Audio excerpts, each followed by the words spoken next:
মদিনার এক এতিম বালকের একটি বাগানে দেয়াল দেওয়ার সময় এক প্রতিবেশীর খেজুর গাছটি বাধা হয়ে দাঁড়াল।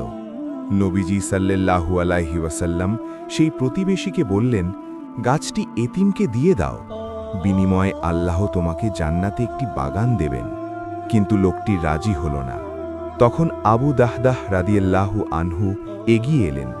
তিনি ওই লোকটিকে বললেন, তুমি কি জানো মদিনার সেই বিখ্যাত বাগানটির কথা, যাতে ৬০০টি খেজুর গাছ আছে? আমি আমার সেই পুরো বাগানটি তোমাকে দেব, বদলে তুমি তোমার এই একটি গাছ এতিমকে দিয়ে দাও। লোকটি সাথে সাথে রাজি হয়ে গেল। আবু দাহদাহ রাদিয়াল্লাহু আনহু নবীজিকে এসে বললেন, ইয়া রাসূলুল্লাহ, জান্নাতের সেই বাগানটি কি এখন আমার? নবীজি খুশিতে বললেন, আবু দাহদার জন্য জান্নাতে কত শত খেজুরের কাঁদি ঝুলছে। আবু দাহদা যখন তার বাড়িতে ফিরে গিয়ে সব জানালেন, তার স্ত্রী খুশি হয়ে বললেন, আল্লাহু আকবার, আপনি সত্যিই এক লাভজনক ব্যবসা করেছেন। মুসনাদে আহমদ, হাদিস নং 1250।